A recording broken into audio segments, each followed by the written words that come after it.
Hello everyone. Ngayon papakita ko sa inyo yung research na ginagawa namin about sa game na ginawa ng mga kaklase ko.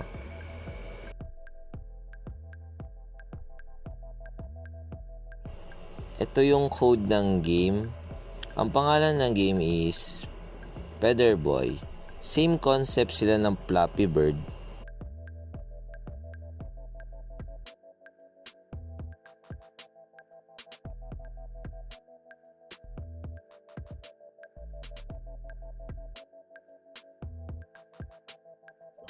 Ito naman yung research paper namin about siya sa Feather Boy.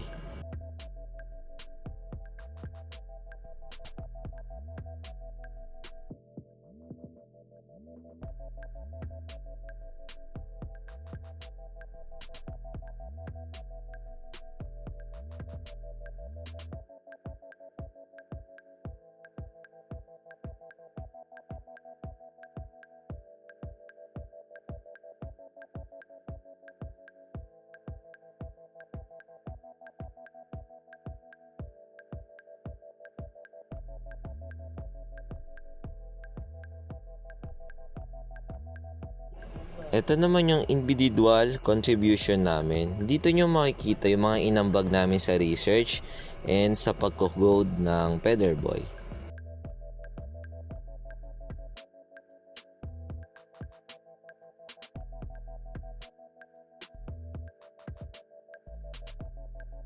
So, ito ang ginagawa ko ngayon sa ICT namin. Simpleng laro lang naman siya tungkol sa, hindi naman tungkol, pero isa siyang laro na parang Flappy Bird. Ito ang gameplay.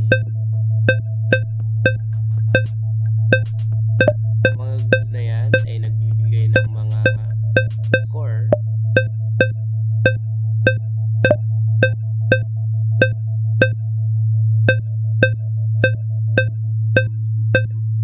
Itong mga blue naman ay shield. Meron ding, kung mahanap natin, meron pang isang buff na color red. At yun ay, yung nakukuha mo, pwede kang makasira ng mga types. At di naman natin makita, kaya tuloy na tayo sa explanation. So, sa code ng laro, naka-section siya nung kinode ko. So, may mga tag din. Halimbawa, ito ang mismong gravity ng laro and movement. Tapos, ito ang code para sa player mismo. And halimbawa, kung gusto mong ibahin yung mga gamit nung, or not gamit, like function ng player, dito mo i-edit. And then, dito mo i-activate ang code ng mga buff. Halimbawa, ito ang breaker. Ito yung sinasabi kong pag nakasira ka ng, or pag nakuha mo yung pipe, pwede mo sirain.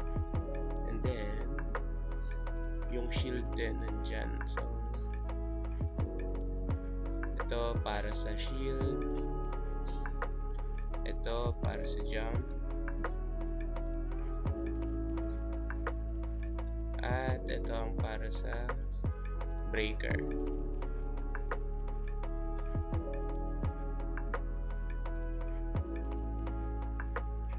Ito naman parallax. Para siya sa speed ng parehas na gamit. So, player, tapos yung pipes, tapos yung background. So, hinalo-halo ko na lang sila sa isang section para madali na lang makita kung sakaling kailangan mong ibahin. Ngayon, ito naman ay kung yung pagbuo ng pipe mismo. So, hindi lang siya movement. Ang movement nandito na agad sa parallax. Ang pag-generate ng pipe nandito. Tapos ito ang mismong pag-spawn ng pipe doon sa mismong laro. So, itong mga box na to, Saka lang sila lalabas pag na-activate na tong code na to.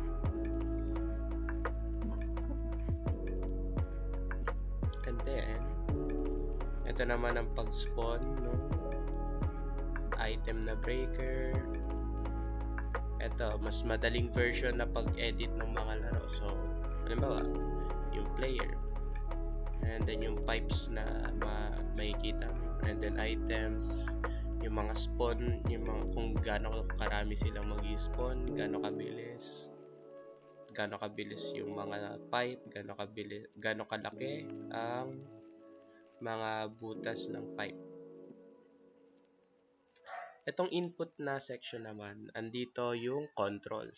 So, makikita mo ito yung controls para sa keyboard and then controls para sa mobile. Pero gumagana din naman sa keyboard kasi pwede kang mag-click gamit ang mouse or touchpad.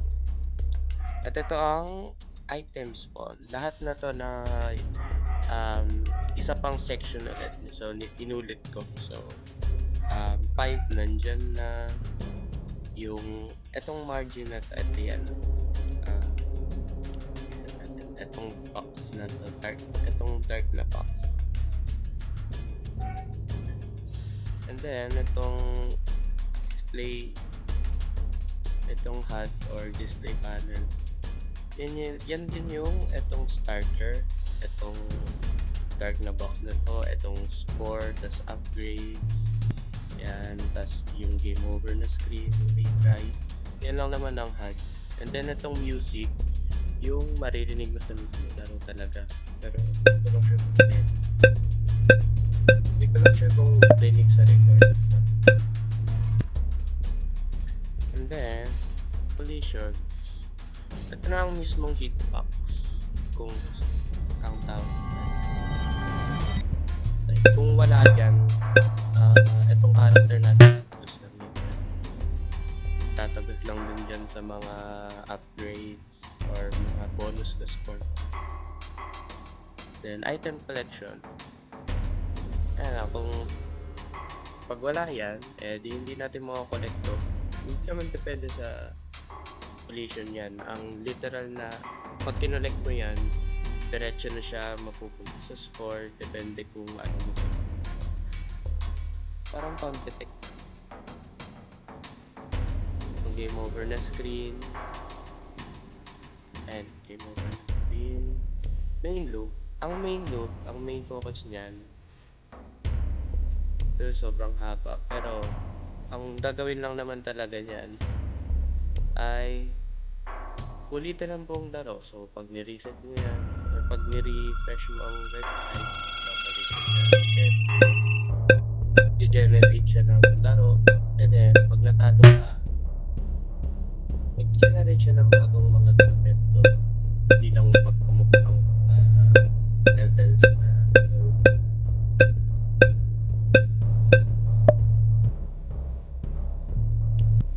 ayun lang naman ang mismo laro natin ngayon. Ang lumang laro naman, ganito ang laro. So, makikita mo malaki ang pagkaiba nila.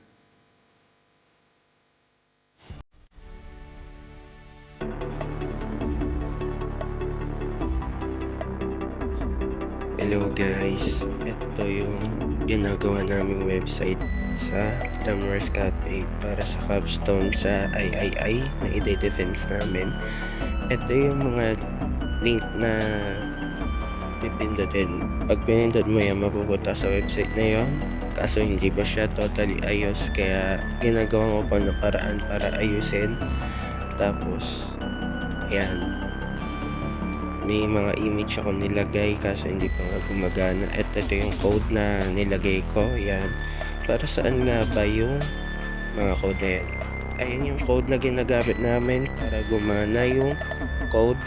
Tapos, yung LI, ayun yung list order o pangalan na pwede mong ilagay. Halimbawa, ayan, ahref equals copy. Tapos, ayan ang lalabas dun sa kanina. Tapos, ayan, learner information. Ayun yung iba namin ginagawa na code. Ayan.